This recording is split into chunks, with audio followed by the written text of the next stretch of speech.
Police headquarters. Just a minute, I'll connect you to the homicide. Homicide detail, Sergeant Burke. This is the residence of Mr. Jacob Millard. Mr. Millard's butler speaking. Mr. Millard had just been found dead, sir. What's your name? John Prentice, sir. Who found him? I did, sir. I was just taking him his breakfast. Anyone else in the house? No, sir. All right, just leave everything like it is until we get there. Yes, sir. Yes, Sergeant? Is Dr. Wade in his office? I think so, Sergeant. Good. Have him get his tool chest and meet me at the front door. Yes, sir. What's up? Plenty. Somebody just bumped Jake Millard.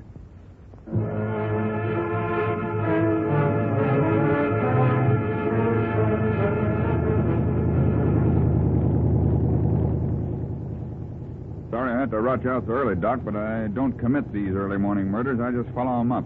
That's all right, Sergeant. I think I'll enjoy a little motor trip into the country. Who's the victim? A retired gangster by the name of Millard. Jake Millard. I seem to remember that name in the papers. Retired, you say? Well, yes and no. You see, Jake used to be associated with Pete Jonigan, the racketeer who controls the trucking and shipping business on the east side. I remember him. Yeah. Well, Jonigan's racket is protecting the trucking people from his own mob, if you get what I mean. Millard split with him and went into the protection business from the other angle. He was protecting the truckers from Jonigan's mob at a much lower figure. I see. A sort of a double cross, eh, Sergeant? Yeah. And now it seems somebody sort of triple-crossed Jake Millard by bumping him off. And good riddance, if you ask me. That's what I say, Doc, but the old man don't see it that way. Whenever a gangster's rubbed out, we're supposed to work just as hard to get his murderer as we would if he was a banker or a lawyer. What one might call the injustice of justice, huh? Yeah. Oh. This the place? Yeah. Millard lived here all alone. That is, with his butler. Well, a gangster with a butler. Interesting. You can bet he's sort of a bodyguard as well. Did the butler say how Millard was killed? No, that's why I brought you along, Doc, so I wouldn't have to take this bird's word for it. Oh, come in, sir. Your apprentice? Yes, sir. Dr. Wade. Yes, Hello. sir. Where's the body? Upstairs, sir. What time did you find him? Just before I called you, sir. About 8:30. What time did Millard come in last night? Shortly after midnight, sir. How do you know? I was with him. Did he take you with him every time he went out? Most generally, sir. Oh, upon my word, sir. Just what I thought. You're packing a rod. Well, I have a permit for that, sir. A sort of precaution against highwaymen, sir. That's a good one. I'll just keep this rod for a while. Oh, certainly, sir. Oh, here's Mr. Millard's room. Run up the shades. Yes, sir. Oh, there he is, Doc, laying on the bed. Shouldn't be a hard job to find out what killed him. Not with that knife sticking out of his chest. Mind if I remove it? No. Here's a handkerchief. Save the prints. Oh, all right. Yeah, must have nearly penetrated the body. Our victim died without a struggle. Through the heart? Clean. This doesn't seem to affect you very much, Prentice. No, I was in the war, sir. Which war? The one last night with Pete Jonigan's mob down at the docks? Oh, no, sir. Where were you and Millard last night? Where were you and Millard last night? Attending a concert, sir. Yeah? Which one? Oh, the Philharmonic. Schubert Symphony in B minor. The unfinished one, sir. Don't make me laugh. Got any idea who killed him? No, sir. How long's he been dead, Doc? I was just testing the state of rigor mortis in anticipation of your question, Sergeant. It's in a rather well-advanced state. I should say about 6 or 7 hours. It's 9 o'clock now. That'll make it about 2 or 3 this morning? A fairly accurate hour, Sergeant. What'd you find? A very astonishing thing, Sergeant. Jake Millard was killed twice last night. Killed? Well, what do you mean? Jake Millard was killed twice last night. Once with a knife and once with a gun. Go on. I'm serious. There's a bullet wound in the head. Here, see? Well, I'll be a monkey's uncle. Once with a knife and once with a gun. Huh. Tell me, Doc, who won? The man with the knife. How do you know? The character of the gunshot wound shows very clearly that it was inflicted 1 or perhaps 2 hours after death. Now we're in a fine fix. We've got to look for 2 murderers instead of 1. What do you think happened here last night, Doc? I think it's fairly simple. 2 people set out to get Millard last night. One of these men gained access to this room by that trellis outside the window there. Go ahead, Doc. You're doing great. He tiptoed across the room and plunged a knife through Millard's heart, then left the way he'd entered.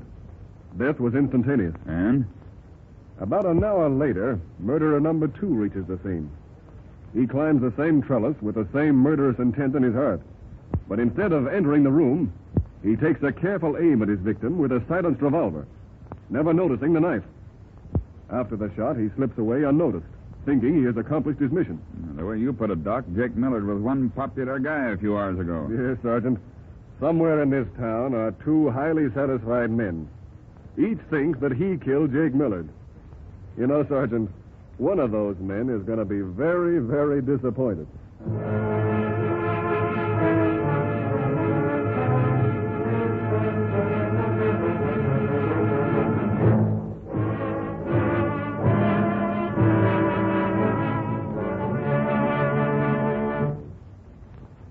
Well, you've been working all day on the case, Sergeant. What did you find? Nothing. That is, nothing except the gun. Powers just gave me a report on it. Yes? We found a fingerprint in the barrel, and Powers traced it to a dopey little hood known as Wheezy Lane. Well, I should say that your day hadn't been wasted, Sergeant. And this fellow Lane. And boys picked him up just about 15 minutes ago. They're bringing him up here now for questioning. Well, don't be disheartened, Sergeant. You have an arrest. Yeah, but he ain't the right one. You said the guy with the knife killed him. That's right. Well, then we ain't got nothing against this guy. You can't kill a man twice. I wouldn't be too sure, Sergeant. Hello? Send him in. What now? The boys are bringing Wheezy in. Yeah.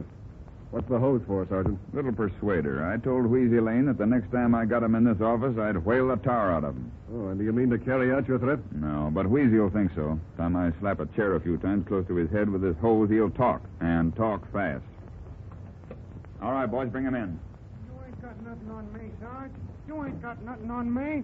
I was just hanging out in Joe's pool parlor when this carload of dicks pounds on me. They won't even tell me what I'm picked up for. Well, ain't that too bad? Sit down, you yellow-livered shrimp. Sit down before I slap you to sleep with this hose. You got me wrong, Shut up. Sarge. Where were you last night? In Joe's. That's a lie. All right, ask him. I don't need to. I know you got him fixed. Now, listen, Wheezy. I'm giving you one chance, and then I'll start working you over. Jake Millard was killed last night. So what? I didn't do it. Sure. I know you didn't. Finding your gun with your fingerprints on it just below Jake Millard's bedroom window don't mean a thing, does it? You can't pin that on me. I lost the guess. Yeah, you did. Are you going to talk, Wheezy? I ain't got nothing to say. All right. Don't hit me with that thing, Sarge. The next time I'll split your head open. Are you going to talk? I ain't got... Don't, Sarge. Don't hit me. You yellow rat, I'll break your neck. Just a minute, Sergeant. I'm the police sergeant, Wheezy. I made the autopsy on Millard's body, and I found out that you didn't kill him. That's what I've been telling this big flat... Wait a minute now. I said you didn't kill him. I know that you thought you did, but you didn't. Somebody with a knife beat you to it. What are you talking about? You don't have to act innocent, Wheezy. Millard was already dead when you shot him. Therefore, you didn't kill him, see? Oh, it's a frame. No, it isn't. I'm giving you the straight goods, Wheezy. We haven't got a thing on you. That is, if you tell us who did kill him. I don't know. And if you don't talk, Wheezy, I'll just forget about the stab wound in my report, and the sergeant here will bring a charge against you for the bullet wound. With your print on the revolver, well, I wouldn't like to be in your shoes. You're telling me straight, Doc? I'm telling you that you didn't kill Jake Millard. Well, all right. I'll talk. Good. Who knifed him? I don't know. You don't know? No, you see, it's this way, Doc. Jake Millard has been butting into Pete Jarnigan's racket. I work for Pete, doing secretary work. I see. Well, Pete calls all the boys, 5 of us, into his office yesterday afternoon and says that this stuff of Jake Millard butting into our racket has got to stop. He ends up by offering us $10,000 to the first guy to put Millard out of the way. So you all went after him, eh? Yeah, and I don't know which one of the boys got it. I see. Well, Wheezy, you can go. I can go? Oh, gee, that's swell of you, Doc. Say, what's the big idea? Sure, Wheezy can go, Sergeant. Except first, there's something he's got to do for us.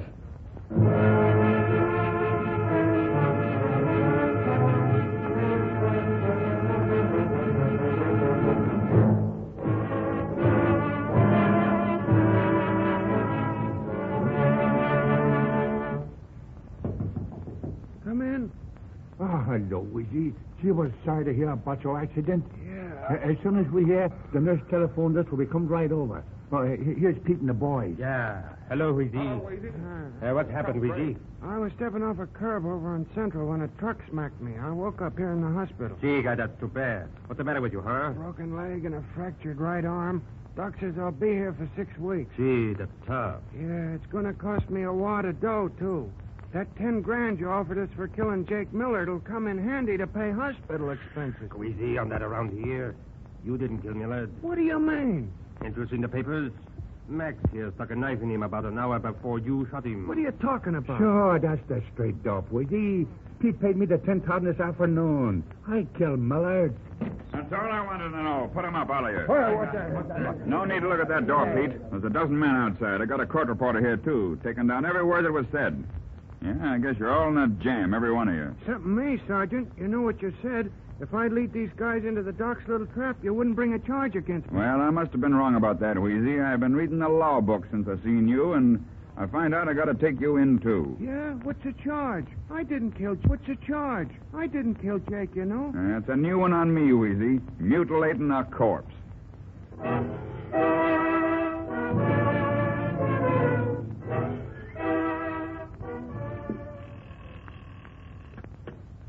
Police headquarters. Okay, Sergeant. Hello, Tim. Send the patrol to Providence Hospital. Sergeant Burke just got Pete Jonigan's whole mob for that Millard killing. Police headquarters.